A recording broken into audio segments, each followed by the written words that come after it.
উপনিবেশ পরবর্তী ভারতবর্ষ, উত্তর ঔপনিবেশিক ভারতবর্ষ, বিংশ শতাব্দীর ইতিহাস 1947 থেকে 1964 সাল।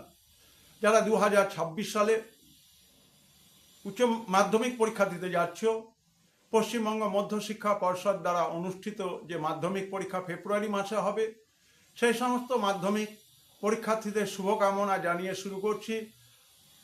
উপনিবেশ পরবর্তী ভারতবর্ষের ইতিহাসে সবথেকে বড় সমস্যার নাম হলো কাশ্মীর সমস্যা। সেই সমস্যা কিন্তু আজও রয়েছে। ফিরে আসা যাক এর ঐতিহাসিক পটভূমিকায়। কাশ্মীরের মহারাজা, দেশীয় রাজা হরি সিং, তিনি স্বাধীনভাবে থাকতে চেয়েছিলেন। তিনি চাননি পাকিস্তানের সঙ্গে যোগ দিতে, তিনি চাননি ভারত ইউনিয়নের সদস্য হতে।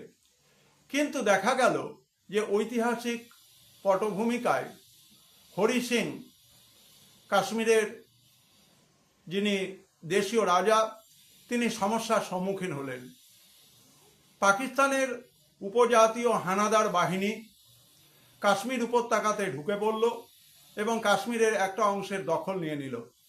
এই অবস্থায় মহারাজা হরি সিং তিনি দ্বারস্থ হলেন ভারত সরকারের কাছে এবং আমরা দেখলাম যে 24শে অক্টোবর তারিখে তিনি ভারতবর্ষের সাহায্য চাইলেন এবং 26শে অক্টোবর তারিখে তাকে ভারতভুক্তির দলিলে স্বাক্ষর করাতে বাধ্য করা হলো এবং কাশ্মীর এই অবস্থায় ভারতের অংশ হলো।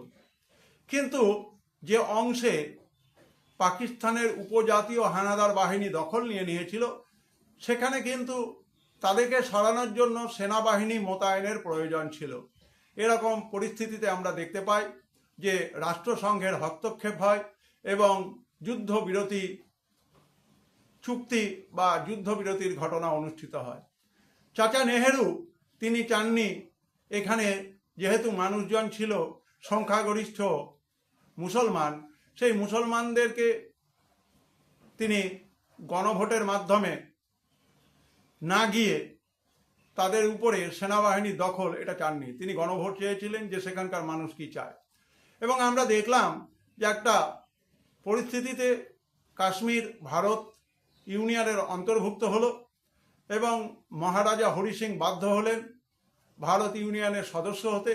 সর্দার বল্লভভাই প্যাটেলের দৃঢ় নেতৃত্ব এবং কাশ্মীরকে ভারতের সঙ্গে সংযুক্ত করলেও যে অংশে পাকিস্তান উপজাতীয় হানাদার বাহিনী ছিল, সেই সমস্যা রয়ে গেল। সংক্ষেপে তোমাদেরকে কাশ্মীরের ভারতভুক্তি বিষয়ে ধারণা দেওয়া হলো।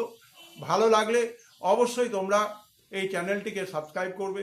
এই চ্যানেলটির সঙ্গে তোমরা প্রথম থেকেই আছো এবং আগামী দিনে থাকবে এই আশা রাখছি। এখন প্রশ্নটা হচ্ছে যে রাষ্ট্রসংঘের মধ্যস্থতায় এখানে যুদ্ধবিরতি সন্ধি স্বাক্ষরিত হলেও সেদিনের সমস্যা কিন্তু আজও রয়েছে। যদি সেদিনের প্রেক্ষাপটে ভারতীয় সেনাবাহিনীকে পূর্ণ ক্ষমতা দিয়ে সেখান থেকে পাকিস্তানের উপজাতীয় হানাদার বাহিনীকে সরিয়ে দেওয়া যেত, তাহলে হয়তো ভারতবর্ষের ইতিহাসে আজকে কাশ্মীরের ইতিহাসটা অন্যভাবে লেখা হতো।